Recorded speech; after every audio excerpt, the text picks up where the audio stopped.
Macmillan Audio presents The Impossible Contract by K.A. Doore. Read for you by Suehyla El-Attar.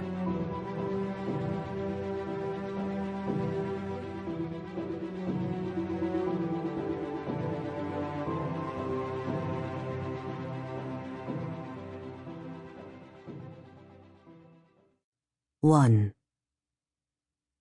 Drum Chief Ekken's end-of-season party was unflinchingly raucous. The unfettered flow of date wine and the thunder's erratic interruptions only encouraged the partygoers to an ever greater volume.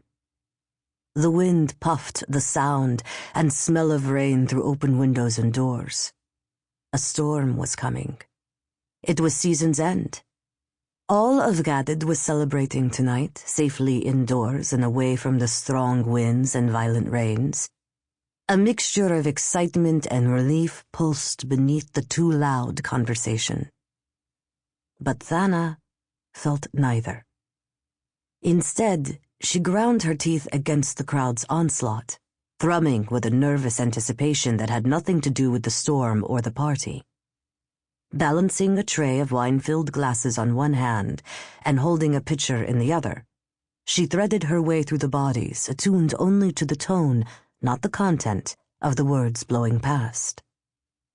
For this event, she'd borrowed a dull purple wrap that sucked away the warm undertones in her brown skin. It served its purpose in transforming her into just another background blur, as unexceptional as the other slaves. She'd even done her hair up in a common slave style, all tight black knots in uniform rows across her scalp. Her gaze tracked the crowd and snagged on a figure in green conversing with one of the drum chief's wives, his wrap cinched tight with a silver belt. Her cousin, Amistan. He wore his toggle higher than usual tonight, covering even his nose, but Thana would know her cousin's build and stance anywhere. She let out a breath of relief. He'd made it.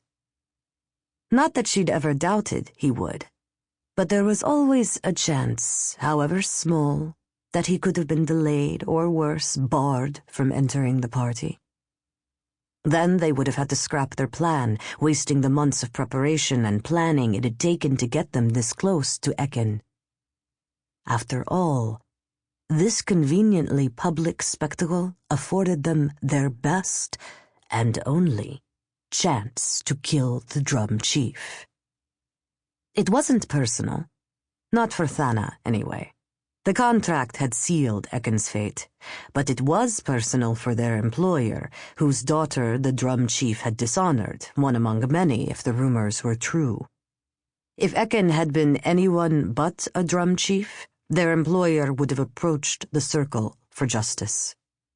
But although a drum chief wasn't technically above the law, going the traditional route would have allowed Ekken to turn the trial into a public spectacle, and bring shame upon the girl's whole family while incurring little more than a small fine himself.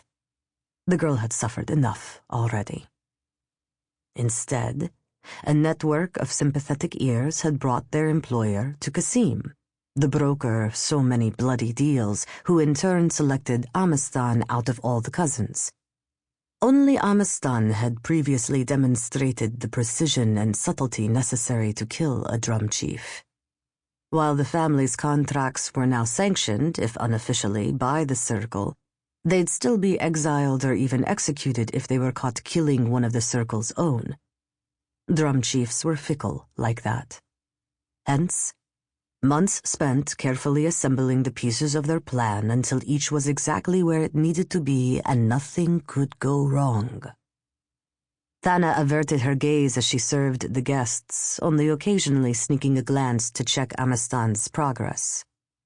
As she circled the room, she picked out other drum chiefs, their wraps rich and vibrant, their fingers glittering with rings. Ghadid had 12 drum chiefs for its 12 neighborhoods. Half of them were here tonight. But one was still missing. The night was no longer new, and drum chief... Sample complete. Ready to continue?